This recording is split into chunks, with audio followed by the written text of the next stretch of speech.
It's the weekend and you have financial questions that need answering. That can only mean one thing. It's time for Jill on Money, the show that takes the mystery out of your finances. Here's your host, Jill Schlesinger.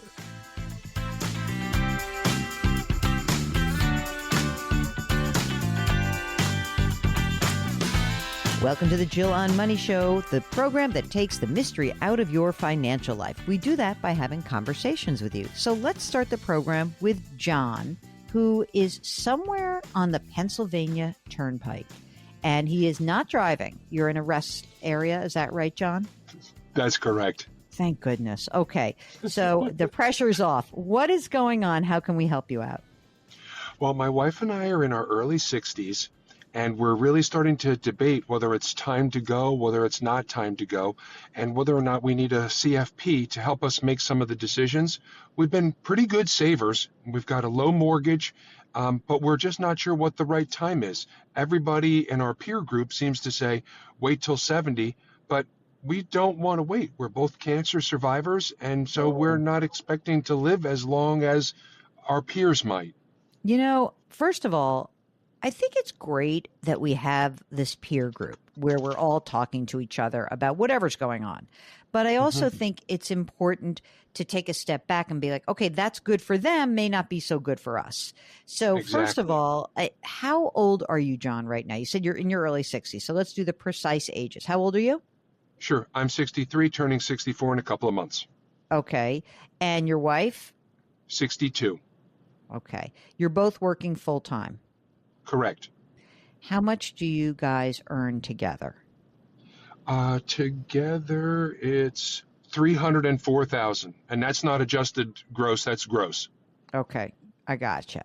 And you guys have been putting money away for retirement for a long time. So tell us about the amount of money you have saved for retirement so far. Sure. 3 different groups. The 401/403B is $900,000. Okay. Not been taxed yet, right? Not been taxed. Okay. And the IRAs also not been taxed, and rollover IRAs $713K. Okay. Great. We just started doing Roth because I only learned about it last year, and that is only $66,000. Yeah. And by the way, only last year, and you have $66,000. That's amazing. God, that's great. It's really terrific.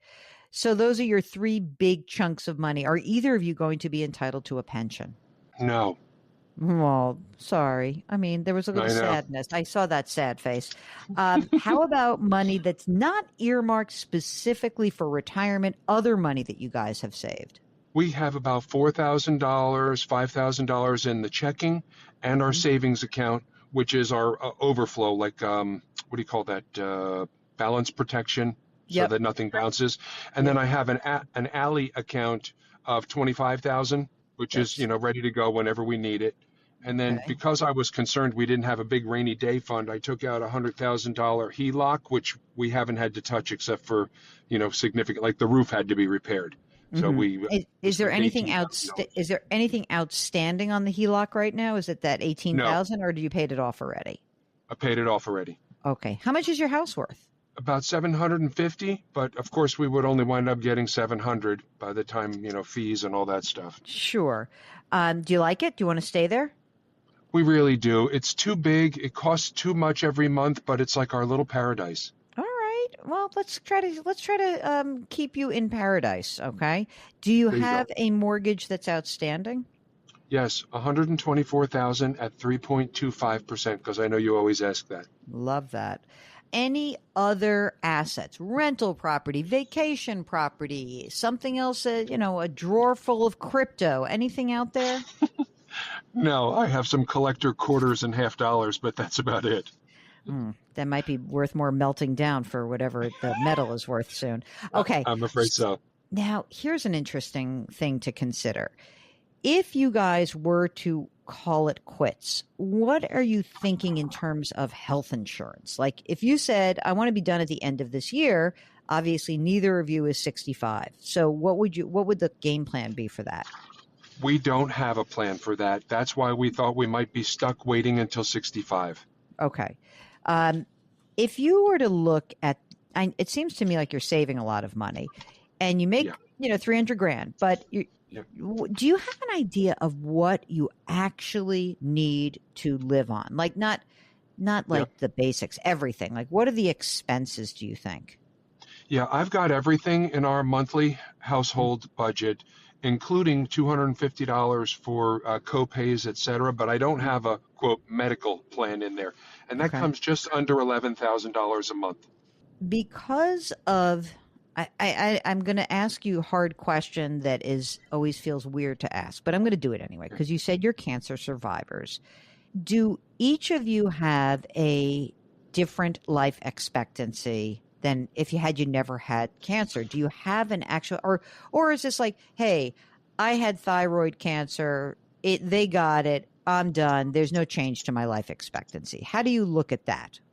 Well, that's the way I look at it, but my wife is actually an oncology nurse. Oh And so gosh, that's bad. Too much information. Very bad. exactly, She's looking exactly. at like statistically we're screwed, right? 5 years less. 5 years less. Okay. For each of you or for one or the other? That's the stuff she throws out when we start talking about retirement. Okay. So does that mean that you would wait? Let me think about this for a second. So if that's the case, then if you worked, say do you hate work right now? I just need to understand like where you are in the life cycle of work. No, I two things. I love my job. I love what I do. It's very hectic. It's 50-hour weeks, but I really enjoy it because I've been doing the same thing for a long time, and most of my clients are Mhm. really friends. I go to their graduation parties. I see them for happy hour and at Christmas and things like that. However, my wife is she's getting some burnout in the nursing Mhm. profession in Mhm. oncology, and she's been dealing with the metastatic breast cancer patients who have limited life expectancy. So it's been Yep. hard And for that will her. certainly cloud your own experience, right? I Mm-hmm. mean, Yes, she's a professional and she's also a human being. that's Okay. right. So, is it fair to say that if you could is it possible that you could stick around till you're 65? So you said that you're going to turn 64 in a few months, that in Yeah. next year you're 65, you can actually qualify for Medicare. She'll Yep. be 63, so we need to get 2 years of health insurance for her, right? Yep. And we'll Yep. just go on the exchange to do that. So Yep. instead of $11,000 a month, let's presume it's more like $12,000 a month. So, Yep. okay. So now what is the Social Security benefit that you're entitled to at your age 67, your full retirement age? $3,867 before any deductions for Medicare and Part Bs and all Uh-huh. that stuff. Okay. And what about your wife at 67? That I didn't check, but I'm presuming that it's probably 8% times 2 less, so maybe 16% less than 38 because she makes good living as well. We'll get back to John in just a moment. If you would like to join us on the program, all you need to do is go to the website, JillOnMoney.com, click the Contact Us button, write us a note, let us know what's going on, and if you would like to join us live on the program, all you need to do is check the box. Mark will do everything else. You're listening to the Jill on Money Show.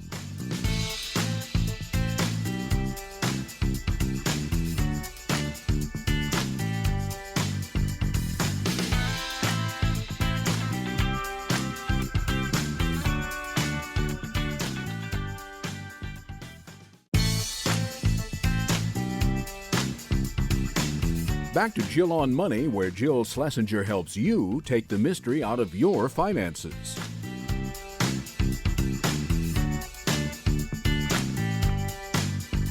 You're back. It's Jill on Money. We are here trying to help you navigate your financial journey. And the way that we do that is we encourage you to come on the program and tell us what it is that you are wrestling with in your life that actually impacts your money. And the way to do that is to go to our website, JillOnMoney.com.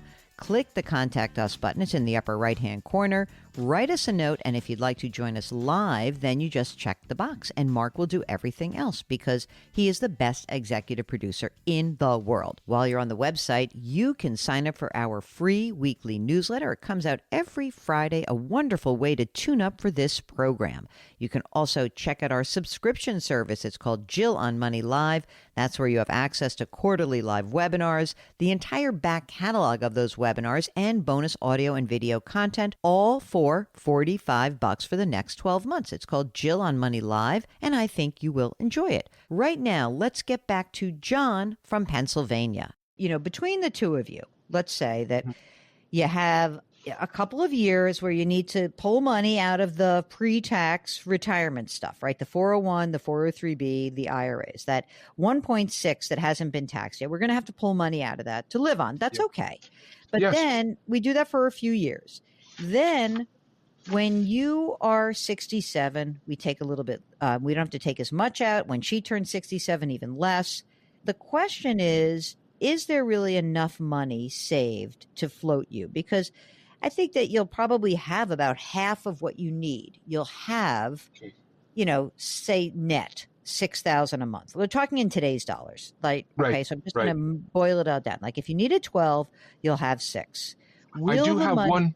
Oh, I do have one other thing. There's like a golden parachute if I stick around for 3 years. Well, tell me more. It's about 250. Now that would be pre-tax. Hold on a second. How could you forget about that? Well, I didn't know how to mention it. That's a beautiful. Okay. So you're saying if you stayed from right now, you're age 63, almost 64, for 3 more years?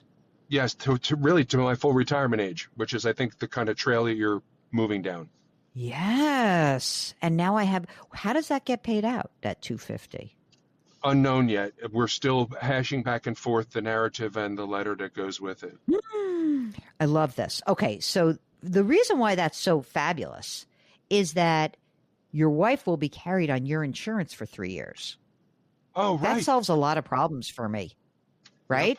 She gets to call it quits. She's fried, all right? We do not ask oncology nurses to keep going when they say they're fried. She's fried. Right. Okay. So you signed this deal. You now are working till you're 67.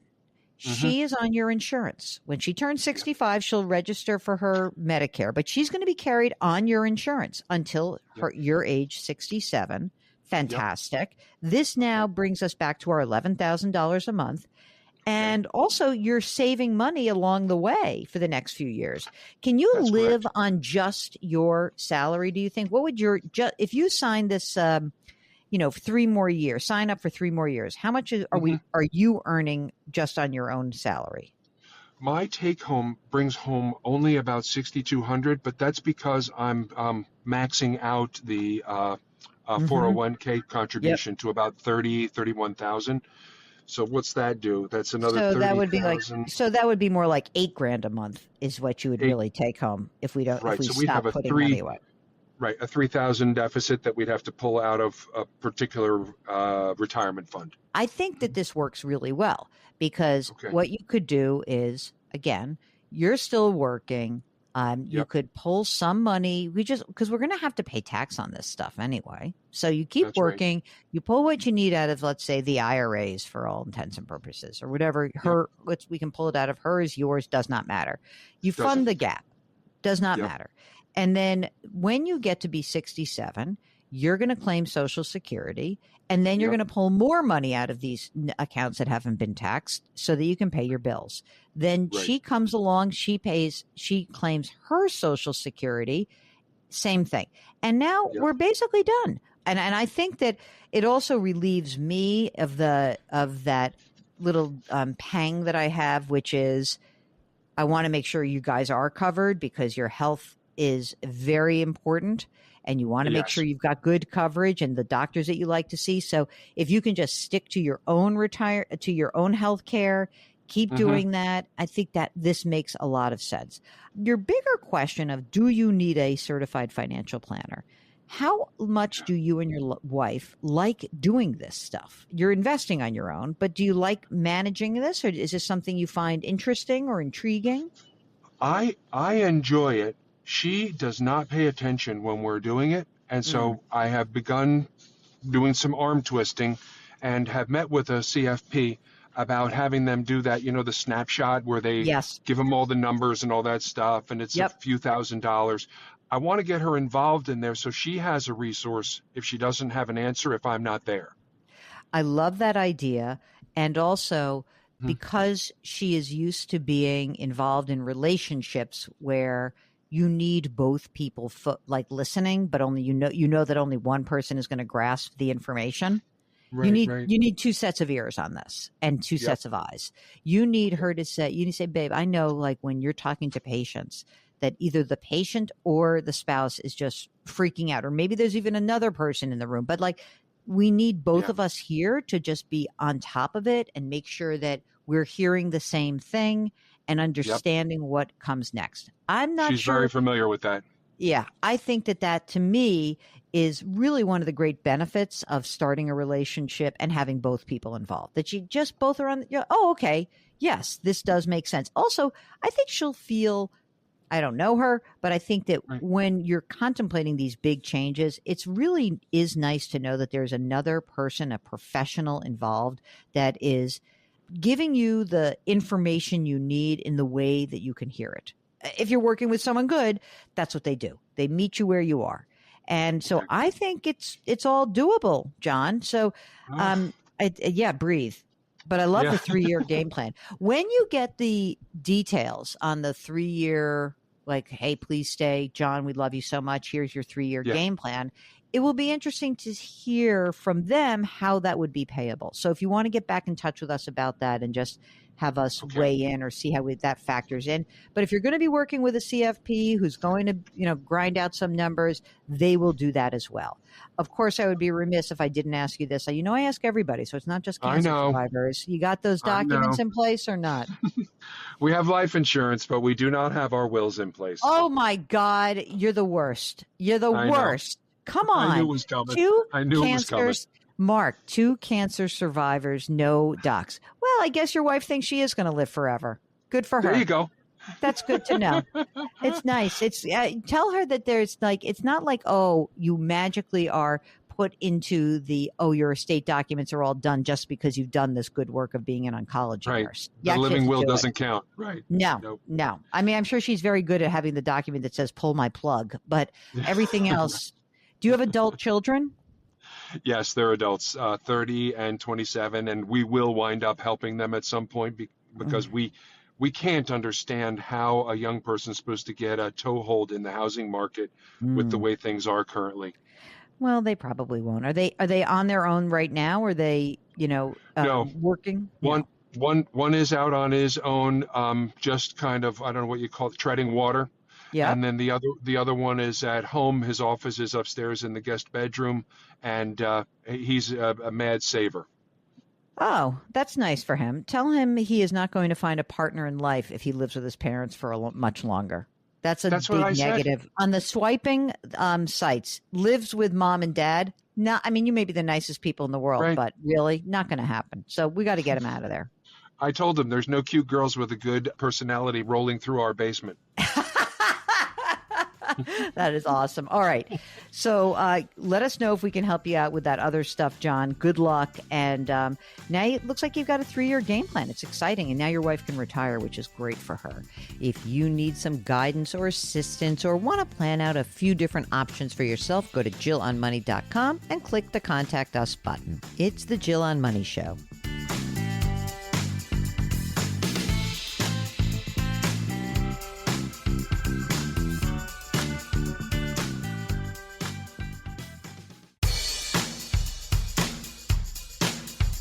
Do I invest here? Should I put my money there? Jill Schlesinger can help you. Back to Jill on Money.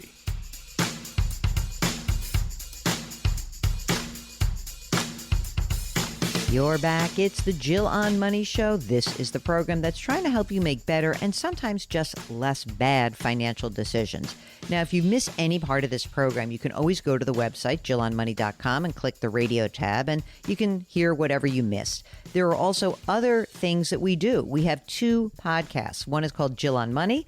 One is called Money Watch, and you can subscribe to them directly on the website or wherever you get your podcasts. We also have a blog, and we have videos and resources. All that is free on the website. Check it out. Just bookmark JillOnMoney.com, and you'll always know to go back there and get that stuff because it's always there for you. And then if you have a question, you click the Contact Us button. Boom, we answer your question. So great. Okay, right now, let us talk to yet another John. This is the Hour of John. This is John who is contacting us from an unknown location in the South, but I couldn't shield you from the South because I already just heard your accent, John. So it's the real deal. Have you lived in the South your whole life? Yes, I sure have, Jill. Yeah. Don't call me ma'am because I know you people. You call me ma'am. We're ending this, okay? Right now. What brings you to us, John? What can we do for you? Well, I'll tell you the truth. I just caught your show here recently and thought I'd give you a call. I'm pretty worried down here. I've been retired about 5 years Okay. from a federal retiree. My wife is still working right now, thankfully, for the federal government. I think I jumped the gun and retired too soon, and I'm worried to death that I'm going to run out of money. I may even lose my house. Okay, wait a minute. Let's wait before we go into full-blown panic mode. Let's try to peel back the layers and see what's going on. So you retired from the federal government 5 years ago. You're receiving a pension, John? Yes. How Yes. much is that pension? Well, all total, my pension, it's Social Security plus what I get from OPM. Mm-hmm. The gross is $55,000 a year. Okay. It comes out to a net of like $4,060 a month. Okay, so $4,000 a month net. All right. And your wife is still working. How much is she earning? Right now, she's earning in the low 90s. Oh, that's great. Fantastic. How old are you guys? Well, I'm 64 and she's 61. Okay. Next step here, which is how much money do you guys spend in a given year or on a monthly basis? That's a tough one. We never really have tracked this and that. I've recently started trying to, Mm-hmm. and I just off the top of my head, I'd say 7,000 a month at least. Okay. And maybe it's 8. Could be, yeah. All right. I'm going to look at 8 and just see how we look with that. Okay. What about the amount of money that you have in savings? So how much money did you accumulate, whether it's in the thrift savings plan or your wife has a retirement account? Tell us a little bit about that. Well, last time I checked in the TSP, we had a little over $1 million. And what about your wife? Well, that's both of us. Yeah. Okay. So she's also a government worker? Yes. What is her likely game plan when it comes to her own retirement and her pension then? Well, she's wanting to retire when she's 62. And if we've done the math right, that's going to put her at about 44,000 a year, maybe. Mm-hmm. In gross, you think? Yes. Okay. So let's say that we filter everything out and that's $4,000 a month net for you. Let's say she ends up with $3,500 a month net for her. That'll probably be about right, I think. And now we've got $7,500 a month in income for you guys net. And Okay. those two pensions have inflation adjustments, right? They do. Okay. So that's one huge worry to take off your list. Do you have, besides the thrift savings plan accumulation that you guys have had, are there any other assets that you have socked away? It could be a retirement like an IRA. It could be a brokerage account. It could be savings. Anything else that's out there? Yeah, we put up money in an emergency fund in one of those high yield savings accounts. Oh, great. How much is in there? There's 79,000 in there. Okay, that's great. Perfect. We get to the house now. So you said when you first came on, I'm scared I'm going to lose my house. Is there something weird about this house that I don't know about? What's your house worth? Well, it's just that we still owe a mortgage on it. I still Okay. owe like $76,000 on it. That's not terrible. What's the interest rate? It's a little under 4%. I think it's like 3.97 or something. Okay, so we're just going to call it 4%. How much longer do you have that mortgage? How long will it be in place for? Oh, it's another good 12, 15 years. Okay. And what is the house worth? Well, according to the insurance companies, it's worth like $315,000. That's what Okay. they make me insure it for. Do you want to stay there? Are you happy there? Yeah, my wife's happy here. She wants to stay here. Happy wife, happy life. That's what they say, right? Yeah. Okay. Anything else that is in your financial life that we have not covered in this first few minutes? No, I think that's about it. The house is really all we owe for, other than the credit card every end of the month. The credit card, though, you don't run a balance. You pay it off every month, right? Yes. Okay. You have no other debt. There's no car loan or anything? No. Okay. Why are you so worried? I want to just let's take a deep breath. Okay? For real. Let's take a deep breath. Okay. She is going to have a pension. She's also going to eventually have Social Security. You guys are just about on a net basis. You're just about meeting your needs, your expenses. You cannot be spending a ton of money more than what you have articulated to me because you don't have any debt and you've been doing just fine. Do you feel like, let me ask you this. As you look at the last 5 years that you've been retired and your wife is still working, do you ever feel like there's some whopping bill that you just couldn't pay for? No. Okay. So far, no. All right. I mean, I guess it is possible that you are spending more than you realize. It is possible that instead of $8,000 a month, maybe it's $10,000 a month. Maybe that is possible. I don't know. We'll get back to John in just a minute. If you would like to join us on the program, all you need to do is go to the website, JillOnMoney.com, click the Contact Us button, write us a note, let us know what's going on, and if you would like to join us live on the program, all you need to do is check the box. Mark will do everything else. You're listening to Jill on Money.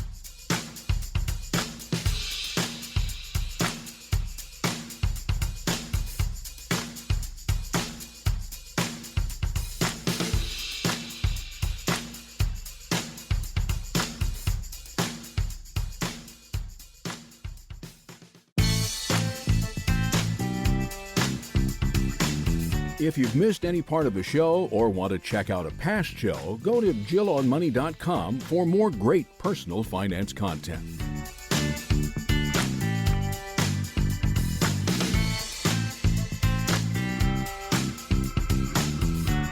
You're back. It's Jill on Money. We are here trying to help you make better, more informed financial decisions. Right now, let's get back to John. I really think it would be worth your while. This is not because I think you're going crazy. I think it would be worth your while to track your expenses to give you peace of mind.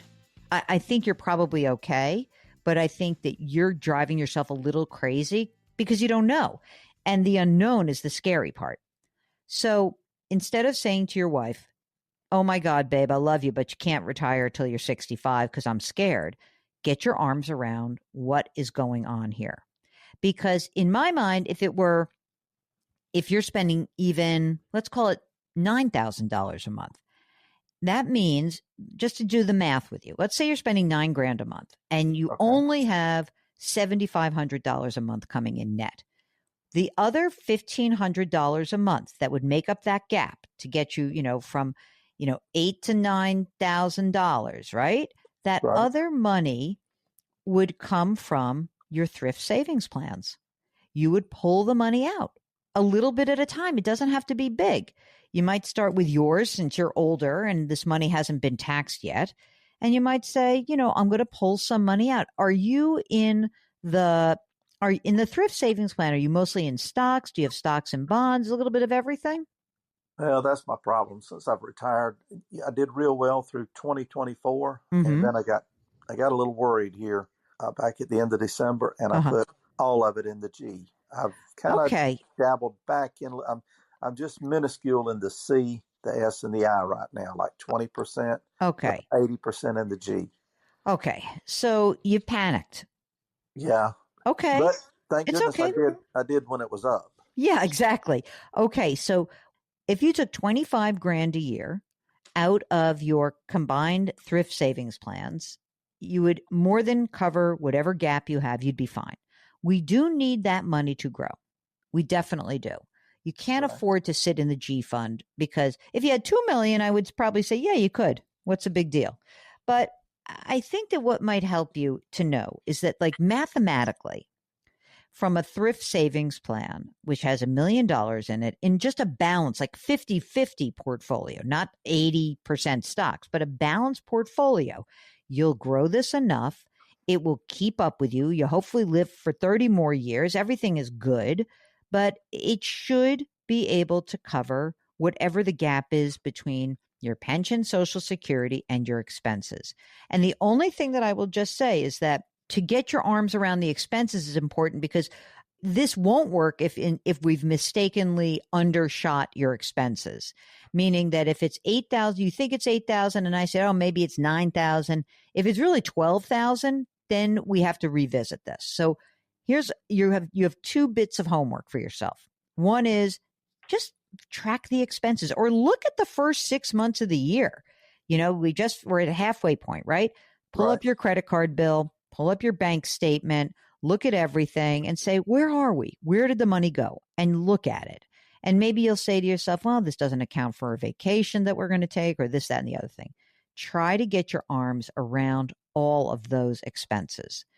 And I think that if it's, 10 grand or less, you're fine. If it's more than 10 or 9,500, it's going to be a problem. And then you're going to get back in touch with us.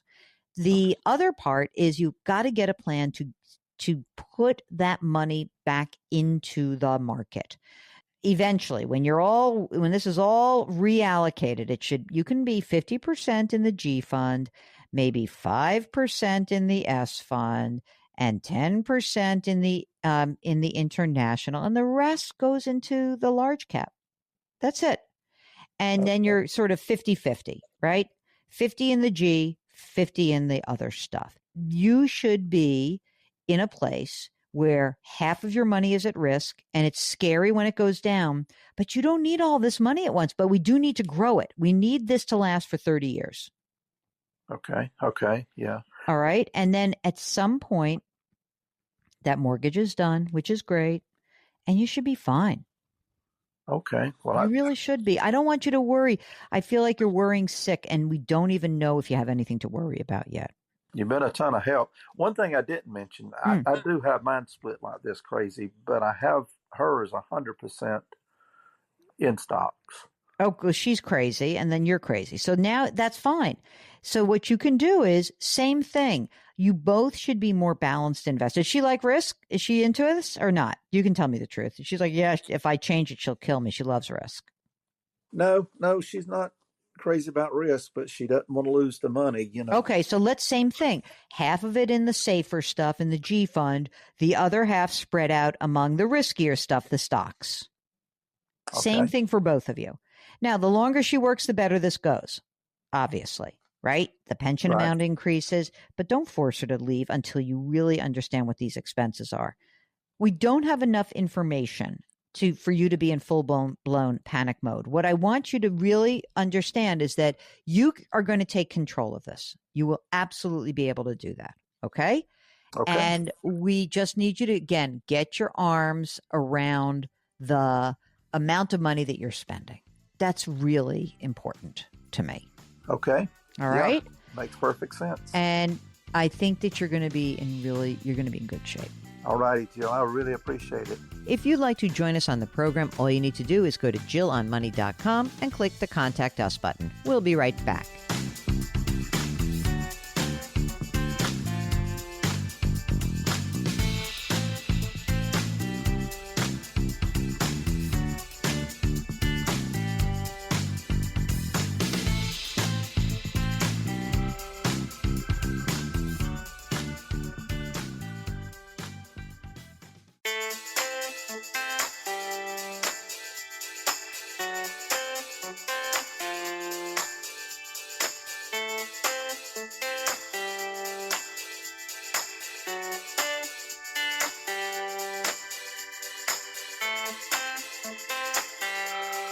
you're back. It's Jill on Money, and we are here trying to help you navigate all the different twists and turns of your financial life. And really, we're talking about your real life, whatever it is that's going on for you. So that may mean that you're looking at maybe buying a house. You're ready to take the plunge. You're giving up your cheap mortgage rate. You want to know if it's going to be okay.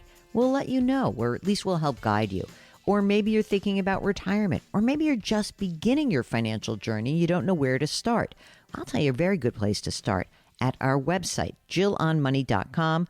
Jillonmoney.com, that is our website, and we've got a Contact Us button. That's where you write us your note, and if you'd like to join us on the program live, you check the box. Mark will arrange to bring you on, and if you are just shy and you want to write an email, that's fine too.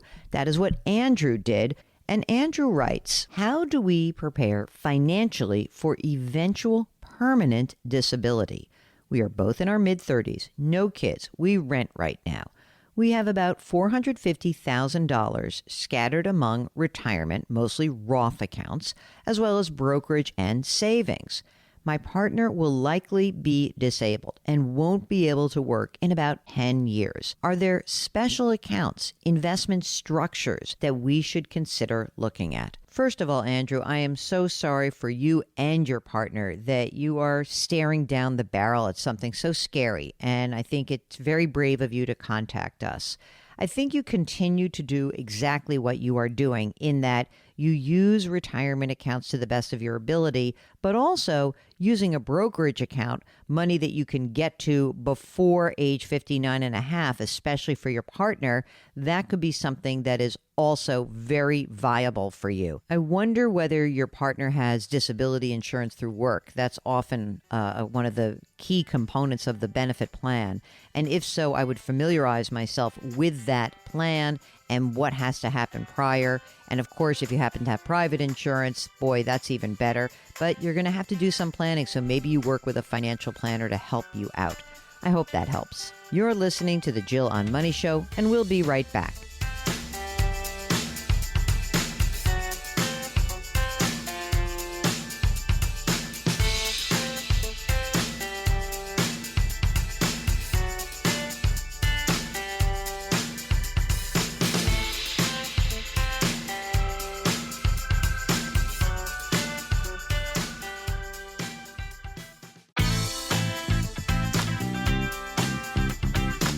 It's the weekend, and that can only mean one thing. You're listening to Jill on Money, the show that takes the mystery out of your finances. Here's your host, Jill Schlesinger.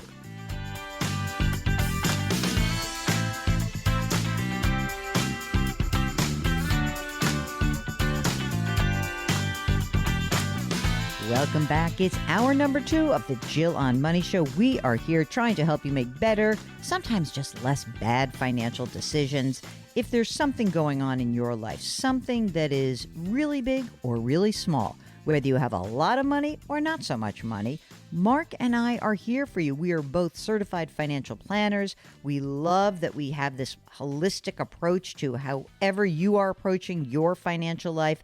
And the reason we like to hear from you is that it helps us understand what it is that's going on in your life, not anyone else's. So if you've got something that is happening and you need some guidance or some mentoring or some coaching, give us a holler. Go to jillonmoney.com. Click the Contact Us button. It's in the upper right-hand corner wherever you go on the website. And when the form pops up, that is the email we receive. Give us a lot of information if you don't plan on joining us live. But if you would like to come on the air, and we do love having you on the air with us, just make a note. Tick the box. It says, would you be willing to come on the air with us? And if you say yes, Mark will do everything else. We'll work with you. We'll get you on the air. And it's a lot of fun for us. Also, we get to ask a lot of follow-up questions, which can be very helpful when you're in our situation. So while you're on the website, don't forget, just bookmark it. And of course, sign up for our free weekly newsletter. It comes out every Friday, and I think you'll enjoy it. Right now, let's talk to Mandy, who joins us from Ohio. Well, I am calling to try to get some perspective on financials and life amidst some different times. So my fiance and I both work in higher education, which has not been as stable as it used to be in terms of job security. In our state, there's been some legislation passed recently that does not make tenure as stable as it once was, and that makes teaching certain disciplines more challenging than it was. And so we are not quite sure to what extent we would want to stay in our jobs and how that will impact us in the future. So we're trying to get a sense and a grip of what our financials are, where it's going. I also have some inheritance coming up next month, and I would love to know what to do with it to help ensure financial success in case one of us has to change jobs or doesn't have a job, and just all the stuff in between along with that. That's a lot of stuff. So are you guys both in tenured track positions, or do either of you or both of you have tenure already? So my fiance, she is in the tenure track, and she still has a few years to get tenure. So she's still probationary. I work in a staff and research position where I'm not on the tenure track, but I actually do have more security just due to the nature of how my position is funded. So mine is the more stable job. Hers is still, she has to get through tenure. And then there's all of the things after that. And then not piss anyone off to lose the tenure, basically. Yeah. Okay, got it. How old is she? So she is 33. Oh, so cute and young. And how about you, Mandy? I'm 31. Your whole life ahead of you. I'm so excited for you guys. Okay, so do you guys, you said fiance, so when are you getting married? We are getting married next summer. Exciting. Very exciting. How much do you guys earn? Let's start with your fiance, since she's a little bit more at risk, you say. So how much does she earn right now? Sure. So her base salary effective next month after the new raises will be $71,000 based. And then if she teaches during the summer, she gets a prorated salary per course, and that's about $6,000 a summer course. So she might depend on that. It just depends on if the course enrolls or not. Okay. And let's not count the summer thing for now. Okay. Let's just look at your base. And what about for you, Mandy? My base salary is $73,000, and I also have the opportunity to teach extra classes and do other work. Do you do that now? I mean, because since you are the more stable, I'm just want to figure out what we should count on. Sure, I do. And it's hard to calculate because I also give presentations and workshops and talks for other schools, but I usually can depend on about $5,000 extra a year between different gigs. Great. Perfect. Okay. Are you both part of are you work at the same place? Is there a pension? Is there a retirement plan? What's going on? So she has a pension. She's in the Ohio School Teacher Pension Program, where she has to put in 14% of her salary every month. The university matches 14%. And then I believe it's after the 34 years, which I'm not sure if that's likely at this point for her to stay. But it sounds like 134 years. Yeah. They would, in theory, it would be the 74% of your highest 3 years that you would get. And then depending on if you have survivor benefits or not is the monthly cost. I gotcha. Okay. But that's a really long haul for her. Yes. So we're not going to count on that necessarily, right? Yeah. And I think if she leaves earlier than that, obviously, I think if you wait until you're 59 and a half, you can get a smaller payout, but she hasn't vested yet. She's only starting her 4th year. So she doesn't know what the 5-year vesting schedule would look like yet. All right. So she started 4th year. Okay. I gotcha. Okay. In addition to that pension, does she put any other money away from her salary? Is there any sort of deferred compensation, or is it all this pension plan? We have options available. She has not yet started, which is a question I might have for you later, should we? But she does put $200 a month into a Roth IRA right now. Oh, that's good. All right. Now, for you, you're not part of the pension system, right? No. Okay. No. So what are you doing in terms of saving for retirement? I have a 401a plan through the university where I put in 10% automatically. They match, it's like 11.76% because you have to mitigate not being in the pension scheme. Yep. And then I also have 2 457s because I recently discovered those and they're amazing. I have a Roth 457B that I'm only putting in 150 right now. And then I have the traditional 457B, which I understand you can access once you sever employment. Yep. I'm putting in 350 a month right now. So you're doing $350 a month into traditional, $150 into Roth, and then the 10% into the 401a, right? Yes. And I also have a Roth IRA that I'm maxing out every year. You must not be living too high on the hog. Do you guys own your own home? We do. What's the house worth? It's worth about $410,000. Okay. Do you own that jointly, or did one of you come into this relationship with the house? We owned it jointly. We bought it together during the relationship. Okay, good. So you really must like each other. I mean, Yeah, forgetting about the marriage, buying real estate before you're married, I think that yeah. shows true love. Big How about, commitment. yeah, exactly. What Yeah. is the mortgage that you guys have taken out to do this? So we took out a 30-year mortgage. We were able to refinance in October when rates got really low for like a minute. Yep. And so we were able to secure a 5.875% mortgage. Great. And previous to that, it was 6.5%. I had also put some extra inheritance that I'd gotten into it. So we have about 26 years left, $237,000 left on the mortgage. 237,000. And you love this place. This is like, you're going to stay, right? We want to, but I think that's the question. If one or both of our jobs Mm, doesn't work out, what happened? academic, it's really hard to get another job. And there are two of us. It's called the two body problem, where is there a chance that both of us can get a job in our specialty at the same place is a little harder.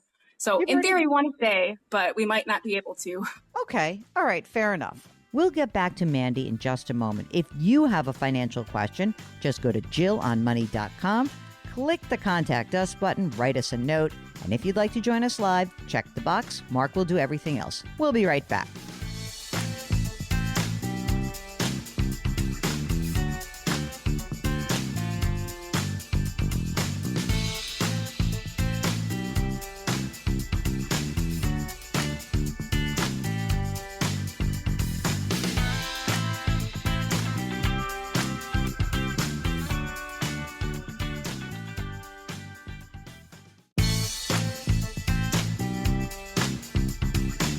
Back to Jill on Money, where Jill Schlesinger helps you take the mystery out of your finances.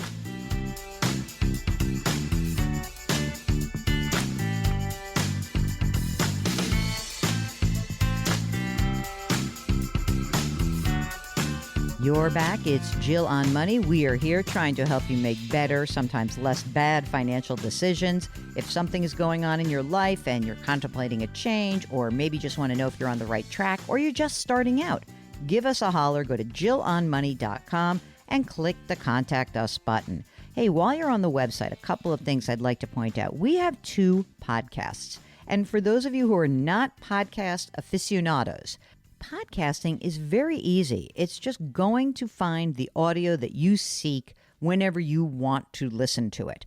And it's kind of like streaming services, Netflix for your ears, let's say that way. And we love our podcasts. There are 2 of them. Jill on Money is our Monday through Friday podcast, and our weekend show is called Money Watch. Now, these are shorter episodes. It's not a 2-hour program or 1 hour in some markets. We're talking about 15, 20-minute episodes. And the weekend show is really going deeper into some of the building blocks of your financial life.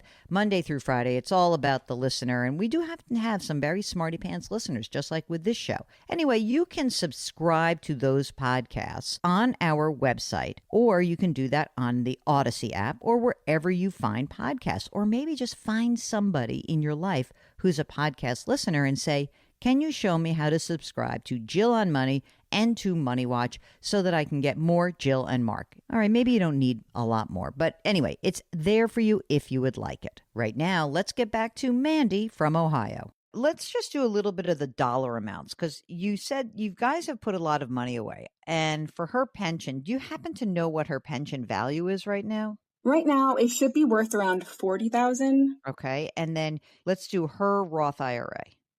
She has $12,500 in it right now. Okay, and your Roth IRA. My Roth IRA has $34,800. Okay, and now let's do your 457 Roth. That is $7,400. Okay, and your 457 traditional. That is $5,800. Great, and your 401A. That is $70,000. Okay, you guys saved a lot of money. You're so young. This is great. You did not have loans. There's no way you had loans if you have this much money. No, we were fortunate to get full scholarships, and in PhD school, they paid our tuition to teach. Wow, that's amazing. Okay, so what about beyond these retirement assets? Do you have some money in cash? Yes. What do you have? So I have about $64,000 between my high yield savings and checking. Mm-hmm. My fiance has about $37,500, and I also have a brokerage account that I've been just putting inheritance money into. I have about 368,000. Oh my goodness gracious, that's a big number. And you guys, you are managing that yourself, or is someone managing that for you? I do have a financial advisor who helped me set it up when I first started getting the inheritances and has helped me make a plan. Do you know how this money is invested? Do you have a sense of it? Like, are you using index funds, and how are you paying this person? And, I'm already getting skeptical. So that's what you're hearing Right. creeping I into the also, conversation. I'm sorry. yeah, no, that's okay. I appreciate all your perspective. It is mostly ETFs, from what I Mm-hmm. understand. The returns have been pretty decent from what I can see. And I do believe they take 1%. Okay. 1%. Okay. hmm And I think it's Um, quarterly, where it comes out of my account quarterly. Yep, and yeah, that's fine. And have they done real financial planning for you in addition to just that money management piece?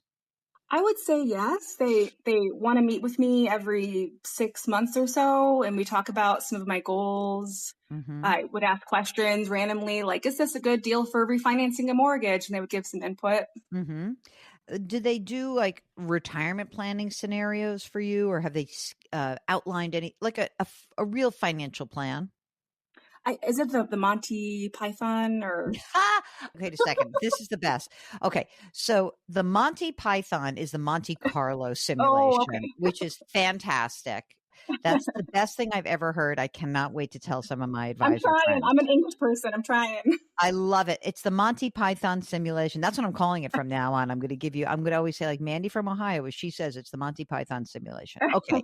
So how's your cash flow right now? You're saving a lot of money. Like, do you feel good? Do you feel, I mean, forgetting about the instability of your fiance and even you, but just on this amount of income, you feel pretty good?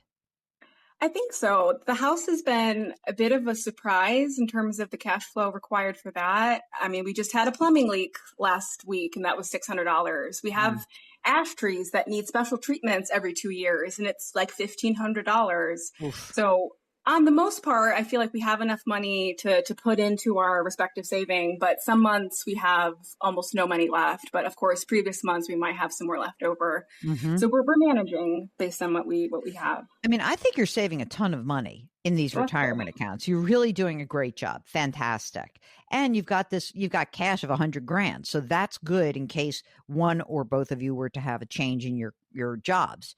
hmm You mentioned an inheritance. So first of all, I'm hmm sorry for your loss. What do you think is due in terms of future part of this inheritance? It's not settled yet, is what I'm hearing. Yes, it's attached to selling some land, and I know that that's in the works. And I think it depends on how much will have to be taken out for selling and for lawyer and estate trust fees, but it should be around 200,000, maybe a little bit less or more, depending on how the numbers work out. Is that happening like soonish? Should we factor that in? Like, what do you do with that 200 grand when it comes, or do you think it's going to be a while before you get that? It's supposed to be by the end of next month, so Oh, unless okay. something So goes that's wrong, soon. yeah. Okay. So this is all actually great timing. If, for you guys just to sock away having a bunch more money in that brokerage account, I think gives you a lot of, a lot of comfort. It should, at least. hmm I think you have an incredibly vibrant outlook when it comes to the money you have saved already. You really have done a great job.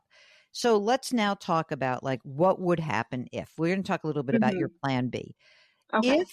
If your fiance were to lose her job hmm and you want to stay there because you have your job. So, hmm maybe I think yes, it's possible you both lose your jobs, but you're saying it's more likely she's the one that is more at risk, you think?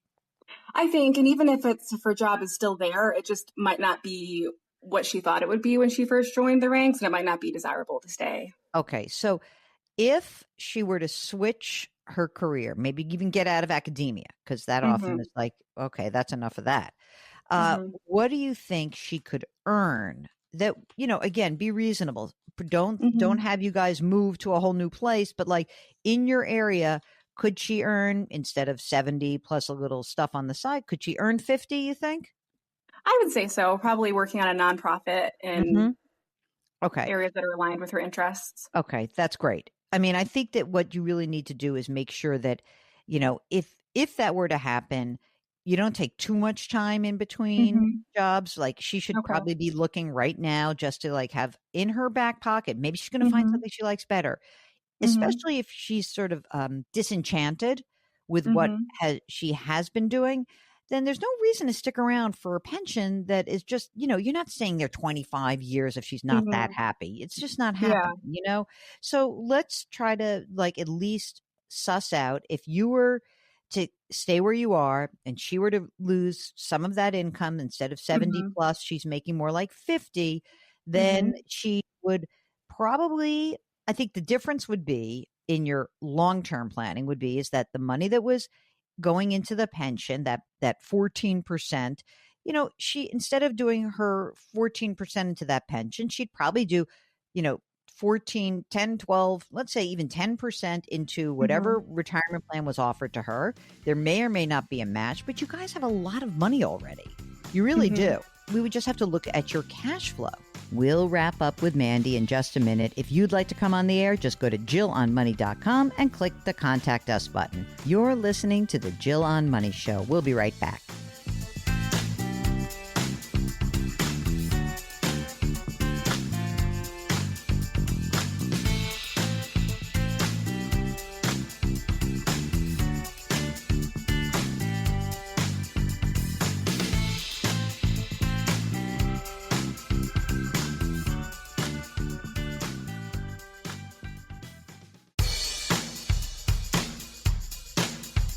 Do I invest here? Should I put my money there? Jill Schlesinger can help you. Back to Jill on Money.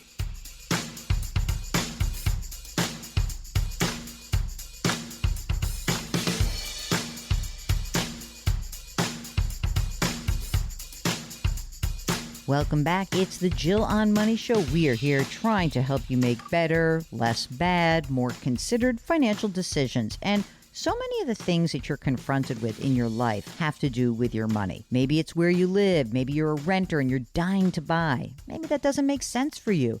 Get in touch with us. We'll help you figure out the numbers. Maybe you're already in a home and you'd like to downsize, but you're unsure about where to go next and what should be your next steps to take. If you are thinking about retirement or you're trying to fund your kids' college education, Mark and I would love to hear from you. All you need to do is go to our website, JillOnMoney.com. That's JillOnMoney.com. In the upper right-hand corner, there is a Contact Us button. You click that button, you write us a note, and if you'd like to join us live, all you need to do is check the box, and Mark does everything else. While you're on the website, please sign up for the free weekly newsletter. It comes out every Friday, a perfect way to tune up for this program. Isn't that great? Mark does a fantastic job with that. Okay, right now, let us wrap up with Mandy from Ohio. When you say like there are some months we have no money left over, it's because you're putting so much money away. That's true. It is. You're already It's not like accounting for it. you're not spending it. You're Mm. you're doing a great job. I mean, you are basically in a place where you can manage the expenses that you have assumed. So big picture, you're like, how am I doing? You know what? You're doing great. You're doing fantastically well. You're young. You're putting money away. If something were to happen with your fiance, all you would try to do is just say, okay, let's just like batten down the hatches. Let's look at what's going on. You don't have to change your spending. You will probably put a little bit less money away for her, maybe, and maybe not. Let's see where she lands. You have plenty of cash. You have a bunch of money in the brokerage account. You will have another couple $100,000 to add to the brokerage account, and you should be in very good shape to manage whatever comes next. You really are. I mean, even if, God forbid, let's just pretend for some reason, like the university shuts down. I've heard of such things. Okay. Hmm. I know where you work, so I don't think that's going to happen. But like, let's just pretend you worked at one of these very, very teeny tiny liberal arts schools that has gone broke and you both lost Hmm. your jobs immediately. You'd go out and you'd go get new jobs and maybe you wouldn't make as much. You probably would. You're like, like you're very smart people and you're very accomplished. And so you'll get some jobs. You may not make 140 or 50,000. You might make more like 120 between the two of you. and we'll reassess. But you have Mm-hmm. plenty of money to float yourself. You should not feel like, oh my God, we have to sell our house immediately. Like, don't, Mm-hmm. no, nothing like that. The only thing that I would say is if you feel confident about the advisor and you want to stick with that advisor, 1% is fine. My guess is you could probably do it yourself, but I'm not going to put that on you because you have a lot on your plate right now. And I wanted to ask you too, if I may, Yeah. part of our planning when we thought like the tenure track job was going to be great for the foreseeable future was potentially I could step down from working full time after 10 years or so and maybe pursue some passion projects, work on the house, do other things. We're not quite sure if that would be possible if her job doesn't go the way that we would think. Is there anything that we should be doing if we wanted to maintain that plan of potentially stepping down earlier than a full career? Okay, here's what I think. I know that you're not going to want to hear this, but my 2 cents is don't worry about that right now. Okay. I mean, yes, there are ways to plan for that, but the biggest way is to have a big fat brokerage account, which you will have because of this inheritance. But I also wouldn't freak out about it one way or the other because I don't think that just from talking to you for, let me see, how long have we been talking now? I know you very well for 24 and a half minutes. For the last 24 and a half minutes, what I can tell is you would not feel good if you were to step down and things were not locked down. And that's out of your hands right now. So let's just, I'll play it out how I think it could work really well. Like she gets a new job and she's like, you know what? I'm not working in public service. I'm not working in higher ed. I got a job where I'm actually in the private sector and I'm making money. And all of a sudden, instead of making 70, I'm making 150 and life's great. And I'm a total sellout. By the way, being a sellout, not the worst thing in the world. I've done it my whole life. Okay. So you then are going to have lots of choices.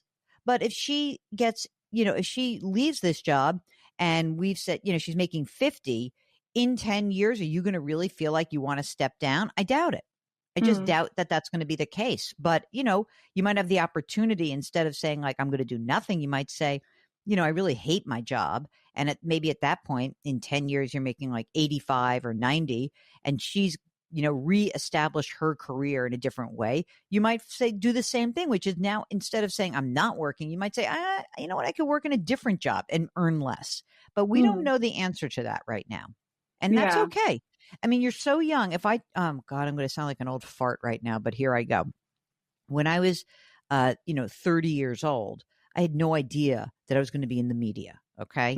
Or when Mark was 30 years old, he probably thought he was going to be in radio for the rest of his life, producing, syndicated radio shows for the rest of his life and on a trajectory. And like, you can't imagine what's going to come next. But what I can tell you is the base that you have created of this asset base, this savings habit, forgetting about the brokerage, the $100,000 in cash, the money in the retirement accounts. You guys have done an incredible job. You really have. And I think the saving grace is that you didn't have loans, because I'm sure you know plenty of people who are like you and you went to school with these folks and you're like, you know what? They're not doing so great because they have those loans and you don't. And so smart for you guys to do it the way you did it. Anything else on your mind? I don't think you mentioned to just put the inheritance into the brokerage. I was thinking for a while, should I up my 457 contributions while I have the extra money? Okay. Nah, let's keep the brokerage because you might need this money and we want you to have some options. I think having access to the money and the liquidity, having options in the next year or two are going to be important for you guys. Now, one last thing before you guys get married, that on your to-do list is to have wills drafted, right? Yes. Okay, good. We're in the process of that. We have like the healthcare, POA, all of that taken care of for now. Perfect. If you'd like to join us on the air, just go to JillOnMoney.com and click the Contact Us button. We'll be right back.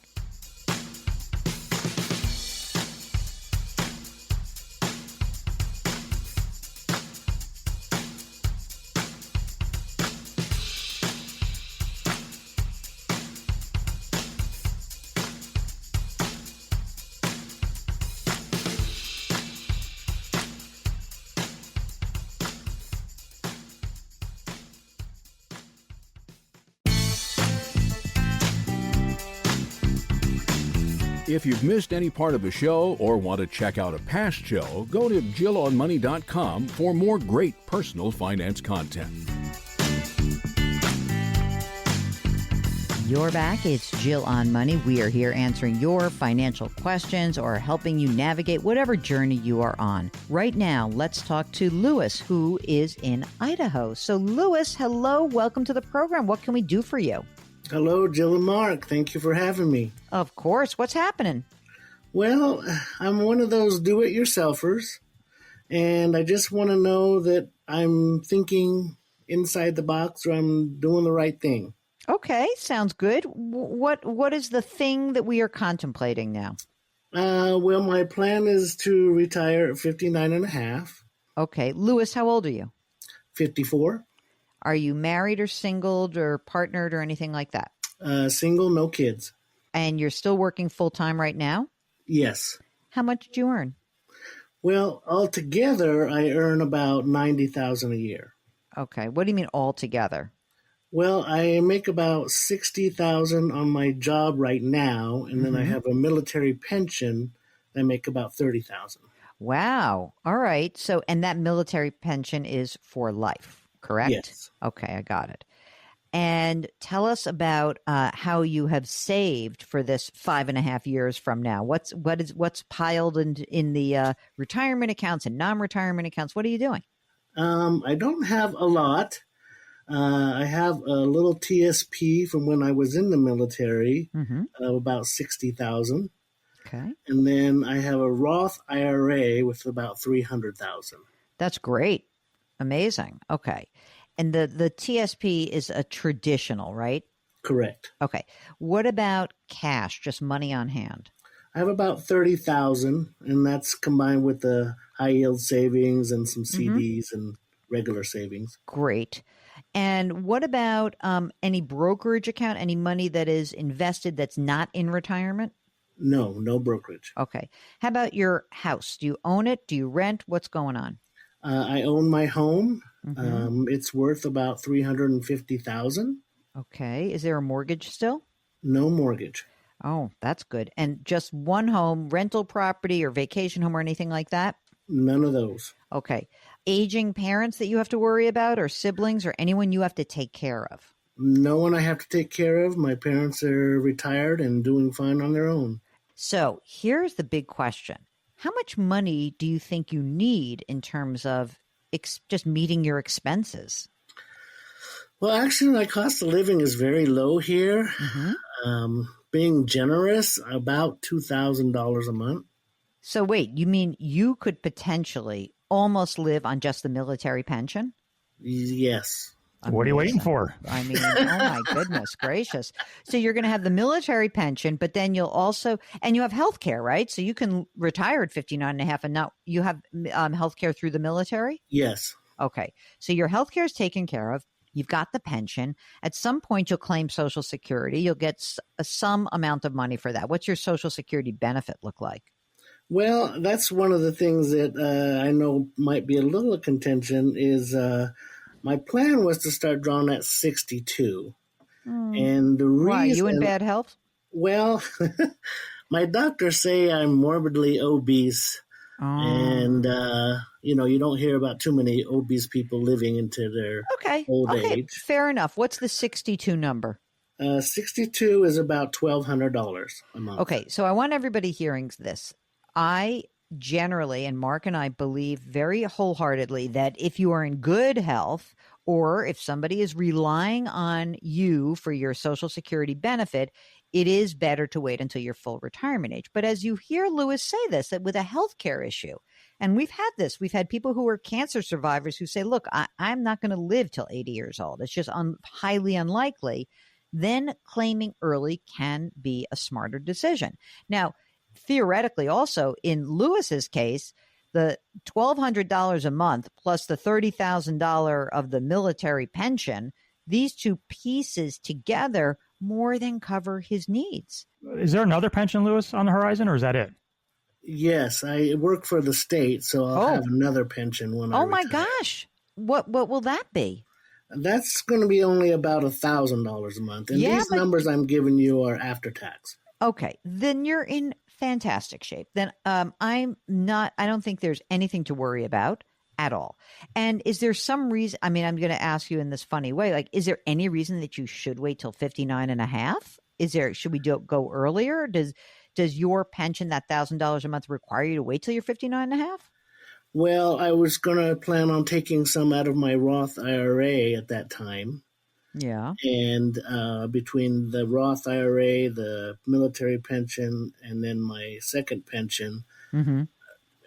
I should be good. And then at 62, start drawing my Social Security. Yeah, I think you're going to be good anyway. Can I make one little extra, just a note? Yes, please. Before you claim Social Security, don't use the Roth. Use the thrift savings plan. That money hasn't been taxed yet. It's going to have to come out eventually. Use that to fund any gap. Okay? Okay. Use that amount. Don't even touch the Roth. But if you want to take a few $1,000s, even if it's like $1,000, if you want to take $2,000 a month out of the thrift savings plan, at age from 59 and a half to 62, use that and get the money out, pay the tax on it, and then you should be good to go.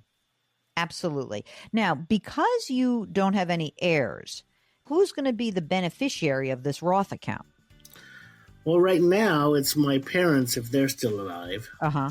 And if they're passed away, it'll go to my brother and my niece and nephew. Okay, great. So you have all those documents that say that, right? Yes, I do have a will, power Good. of attorney, and healthcare proxy. Okay. You're in great shape. You're listening to the Jill on Money Show, and we will be back in just a moment.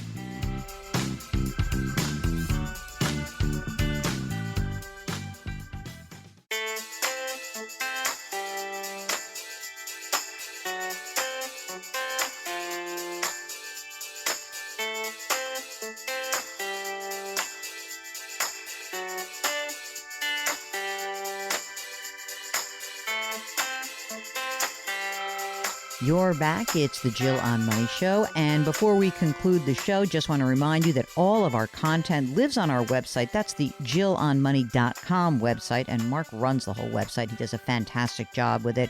Just bookmark it. We change our content all the time. You'll see everything is there, including this show, a link to this show. If you've missed any part of it, maybe you had to get out of the car before you finish up a question. But, it's all there. Everything we do is there. So check it out, JillOnMoney.com. Before we finish the program, I must read this email from Austin. Jill, here's some unsolicited advice for you folks who have had it and want to know if they can quit now. I get it, but you don't have to quit forever. Here's what I did. At age 47, I was running my own successful tech services company in the land of Microsoft. I was diagnosed with colon cancer. I had surgery in 2001, and then the tech bubble burst and crashed. Then 9/11 happened. I was done. Done. And maybe I was going to die. We had enough money, not techie rich, but enough, and my wife was making some money as well. I just told the investors that I was done, and I walked away. I was out nearly 2 years, and I had the time of my life, playing, traveling, gardening, brewing, cooking, learning new things. Then after 2 years, when I found out I wasn't going to die anytime soon, I was ready to go back to work. So I did for 12 more years at the old company I had started a long, long time ago when I was 6 months short of qualifying for a pension. So yeah, quit and do whatever. But maybe after a year or two, go back to work and refill the coffers. Well, thanks so much for that note. Kind of inspiring from Austin, but I also know that for some people, going back in and finding something else is very daunting. And if that's you, then just know we're here for you. If you're looking for a big reset, like I wrote about in my book, The Great Money Reset, this is the kind of conversation we can have with you. Okay, that's it. That is the program. Our music is composed by Joel Goodman. Mark Talercio is the executive producer and the king of all things web. We ask that you lift someone up, change your work, change your wealth, change your life. Thank you for listening, and we'll talk to you next week.